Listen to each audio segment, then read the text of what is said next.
안녕하십니까. 오늘도 이른 아침에 이렇게 많이 나오셔서 감사합니다. 관리에 따라서 제가 영어로 회의를 진행하도록 하겠습니다. Good morning, ladies and gentlemen. Nowadays there are many in Korea who are concerned with Korea's global economic position, which is in a way sandwiched by emerging economies like China on the one side and advanced countries like Japan in the region on the other side. This morning we are very fortunate to have a special guest speaker who can tell us what is objective view on this concern. Charles Dallara has been with us actually a number of times before. I'm sure many of you here know him very well. So I don't think he needs a long introduction, but I just want to remind you of the fact that he has had brilliant career in both in the U.S. government service and in the U.S. financial industry.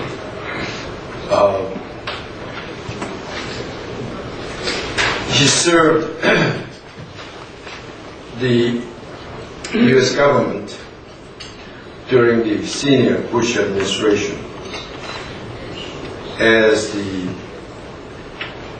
the Assistant Secretary of the U.S. Treasury for International Affairs in 1989 and until 1991. As you know, the U.S. Treasury Assistant Secretary for International Affairs covers a wide range of international policy areas that include international economic, financial policy and G7 policy coordination, exchange rate policy and financial market liberalization, and the operations of multilateral financial institutions such as IMF and World Bank. He also was the Assistant Secretary for Policy Development and the Senior Advisor for Policy to the Secretary of Treasury from 1988 to 1989. When he was there, I had the opportunity to get to know him when I was in the finance ministry. He was also U.S. Executive Director of the IMF from 1984 to 1989, and Senior Deputy Assistant Secretary of Treasury for International Economic Policy from 1985 to 1988. I'm sure many of you know the Fred Buxton, also you know well, and actually Charles worked with Fred when he was at Treasury, so I know they're good friends. And also even he is today he is the head the Institute for International Finance actually for many years as the third managing director of the institute, and besides this, he serves on many boards and trustees in the many public organizations in the United States, and most of all, he's a good friend of Korea and good friend of many of us here personally. So please join me in welcoming. Working with you, Dr. Sagong, and with many here in Korea over many years now, some 25 years. And I do have, as many of you know, a special connection to Korea's economic policies over the years and to Korea's strong place in the global economy. Indeed, as you mentioned, I have had the pleasure to Korea's understanding of its role in the world has enormously contributed, has done to build analysis and understanding of the key issues in the Korean economy, but also to help foster healthy debate and understanding of Korea's role in the global economy. And I think your own leadership in this organization and in this special role, so crucial. I've long admired what this institute. Thank you very much, Dr. Sagong.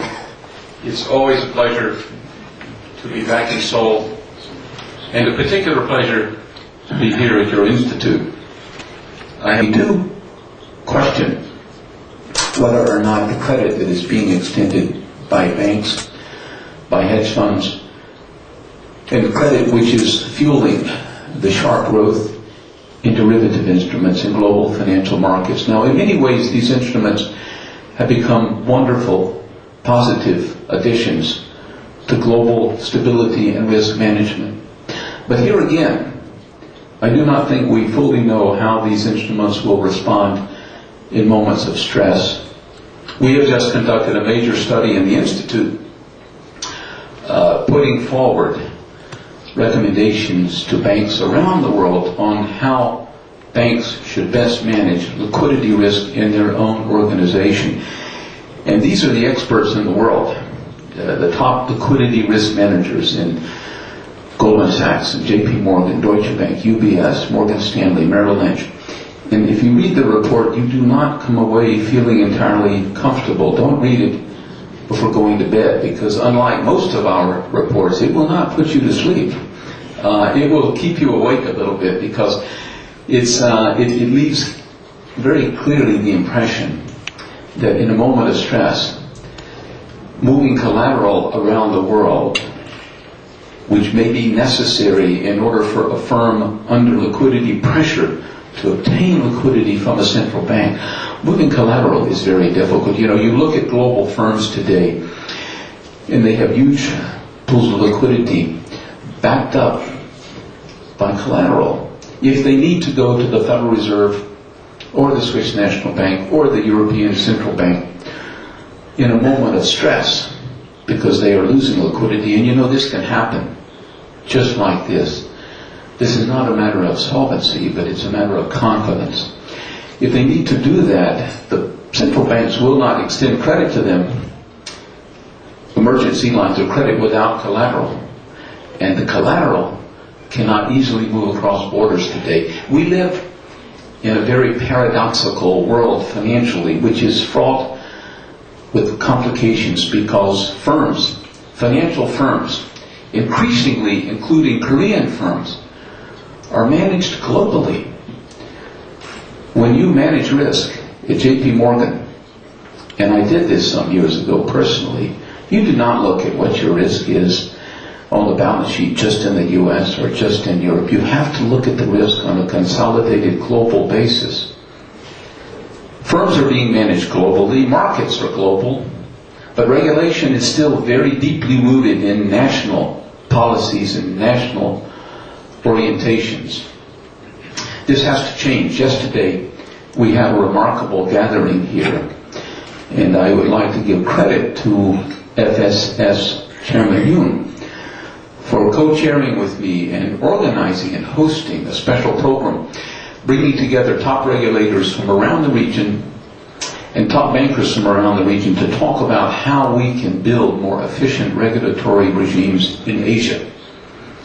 This is going to be crucial to global financial stability moving ahead, because today there is much too much segmentation, much too much inconsistency among regulators around the world, each having their own formula of how to approach regulation, but banks operating globally. This paradox will need to change, otherwise it will change because there is a crisis in a major financial institution which is poorly managed by global regulators and central bankers. I am encouraged after yesterday's meeting that the leaders in Asia are moving to address these issues. Against this backdrop of many positive elements but many uncertainties and risks in the global economy, and I haven't even mentioned oil prices and Iran and other elements of risk which add uncertainty to the picture. Let me turn to the Korean economic outlook, because I find that during my visit here the last 2 days, there is some degree of anxiety about Korea's position in the world economy. I asked my colleagues, and we have here with us today two of our senior colleagues, Ron Stanley, who's here in Korea, I think, for the first time, Deputy Managing Director, who manages our regulatory and membership relations, among many other things, and Greg Fager, who's here for probably the 99th time, the head of our Asia Pacific Department, and who understands the Korean economy exceptionally well as all of Asia. Now he's venturing into unusual places like Cambodia and venturing off into the new economies of Asia, in addition to the more mature economies like Korea. But I asked my colleagues if they would give me the growth rates the last few years for the top 12 economies in the world. And if you look over the last 3 years, and if you were to ask which of the top 12 economies has grown the most rapid in the last 3 years, and what is the second strongest performer in the world over the last 3 years among the top 12 economies, who knows the answer to that? The first one is a bit too easy to know which of the top 12 economies has grown the most rapidly, because it's your big neighbor, China. But what is the second strongest growing economy in the world today in the 12 largest economies? Greg, you can't answer. Who wants to guess? Korea. Surprise, surprise. I come here, you have all this anxiety, I hear about a weak government, I hear about competitive problems, I hear about the service sector struggling, I hear about labor markets. These are all real issues. But I am sometimes a little perplexed that Koreans do not see their own economic future with more confidence. Even for such a mature economy, 4.7, 4.2, 5.0. No other economy in the world that is as large and as mature as yours is growing so rapidly.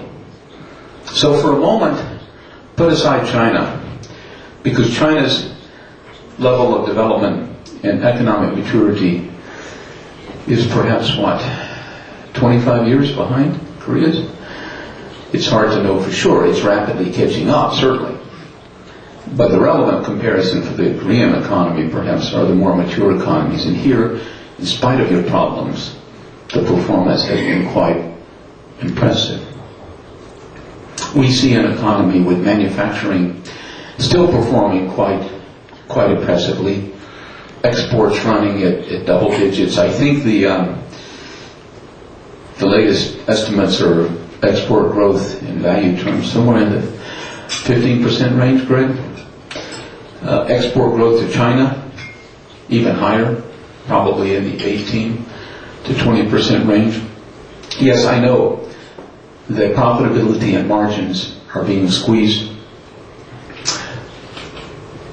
And this is a legitimate matter of concern. I know that you have unemployment issues, particularly in the younger people of Korea, both educated and not as highly educated, and this is a legitimate source of concern. But I think that with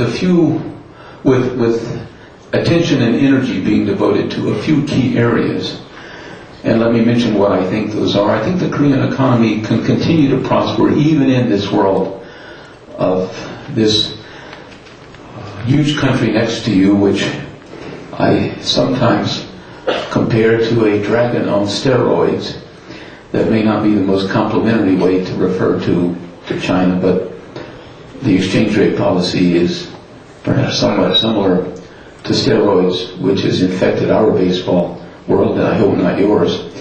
And in spite of this, I think that Korea has huge potential to continue to prosper. Let me mention a few areas. First, in the service sector,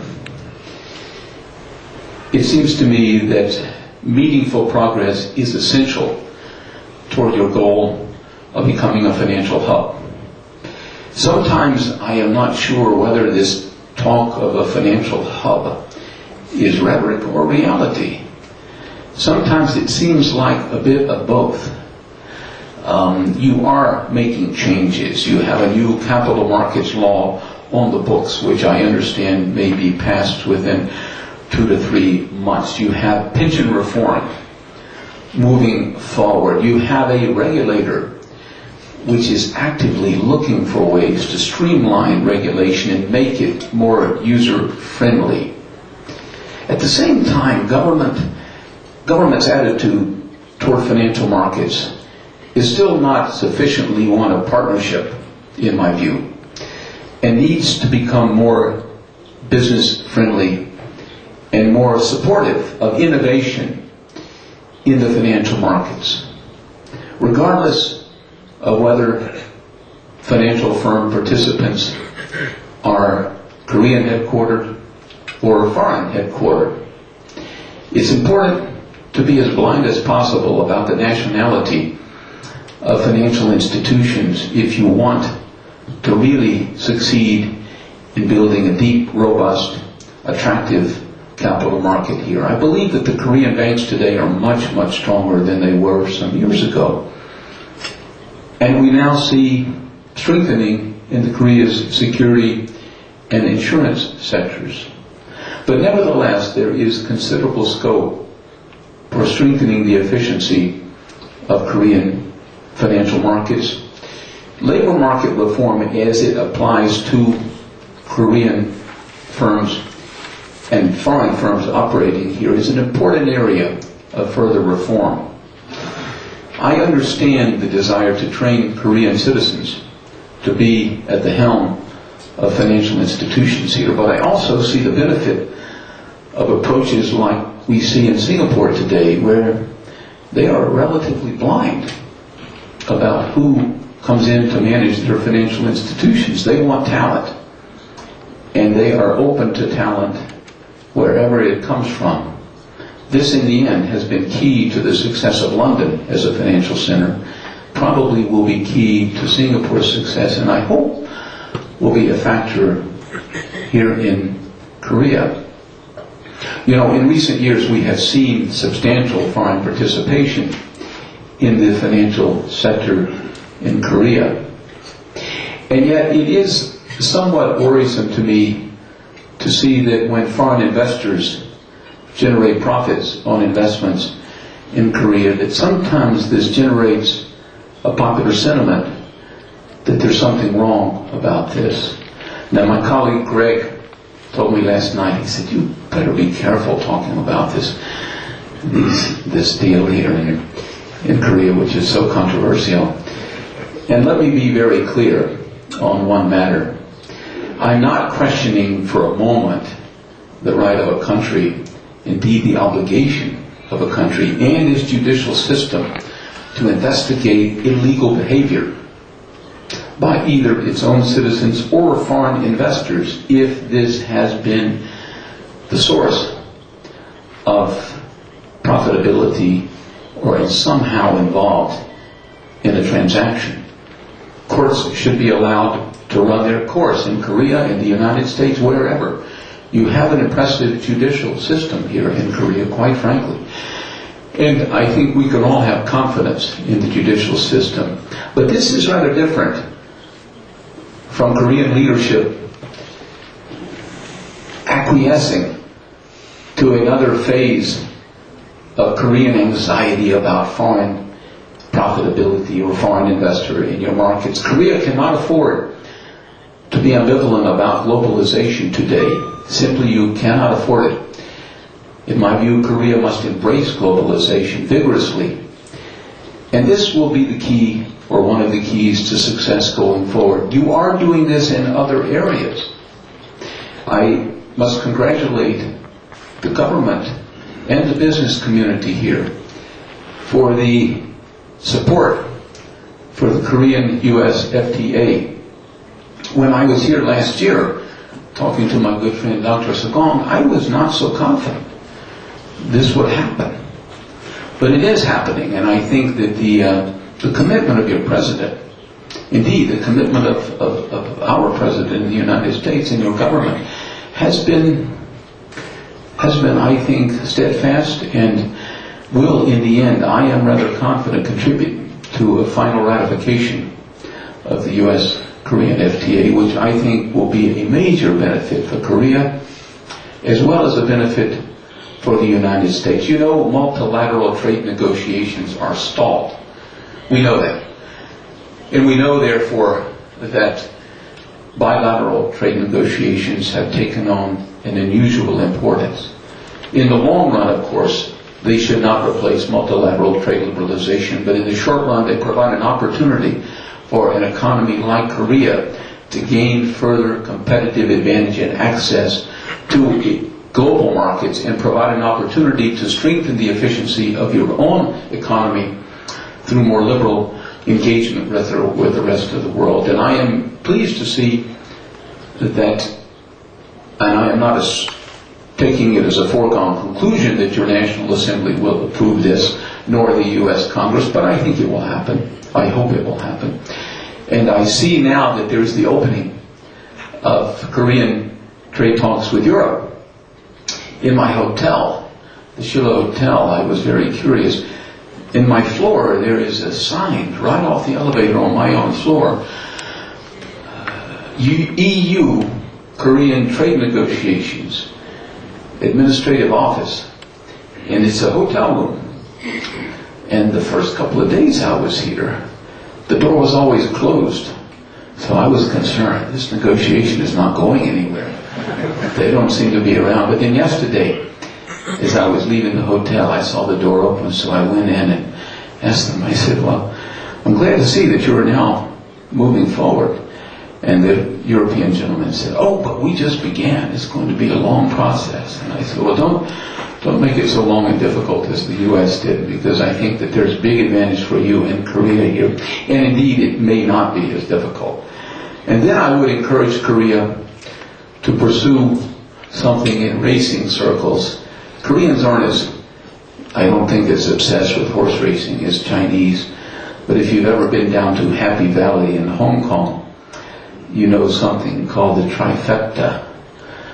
I don't know if this means a lot to you, but it's when you bet on 3 horses in the same race and you win all 3. You pick all 3 to place in the race. Well, I think the Korean trade trifecta could be a U.S.-Korea free trade agreement, a European-Korean free trade agreement, and a Chinese-Korean free trade agreement. Then I think you will be even better placed to move forward in the global economy. Let me say just 1 or 2 other things. I think that I mentioned the importance of labor market reform when it comes to financial markets, and I think this is a general point as well. I do think that there has been, unfortunately, very little progress in liberalizing and flexibilizing your labor markets. And I think that if Korea wants to remain at the forefront, if Korea wants to be, 5 years from now, still the second strongest performer in the top 12 economies in the world today, then I believe it's essential that you make further advances on labor market rigidities in this country. You have a wonderful education system. It seems to me that Korea knows how to educate and train its people, but you don't know how to flexibly put together the factors of production. You have capital, you have trained labor, but technology at its very roots is how you mix the factors of production. That is the definition of technology. And Korea has such a technological advantage, but if you cannot flexibly move the factors of production around to meet the changing needs of the global economy, then Korea will suffer. Let me conclude by a note of confidence, if I may. We see Korea at the Institute, and we see Korea in global markets as a very strong economy, a very vibrant economy. but not always a confident economy.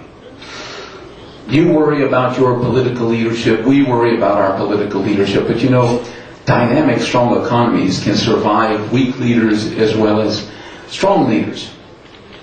This is at the very nature of the global economy in the 21st century. If you allow business to do its job, if the government here will view itself as the partner and the ally of industry and finance, and not the controller or the boss of industry and finance, if further steps in liberalization can be taken in the areas I have mentioned, then I think Korea's role in the world economy can be approached with the same confidence and success in your role in Asian culture. Last night I had the privilege of having dinner with the Prime Minister Han Duck-soo, and this was a special opportunity for me. Yesterday we saw the Deputy Prime Minister, Chairman Yoon, organized a wonderful program, but the most interesting person at the dinner may not have been the Prime Minister. It was Miss Yang Mi-young. Did I pronounce the name right? Yang Mi-young. She is, I gather, a very well-known actress in Korea and throughout Asia. Do you know the name? Am I pronouncing it right? She has some daily television show, Yang Mi-young. Yang Mi-young, okay. Thank you for correcting I can't pronounce her name, but I was impressed by her beauty and her charm.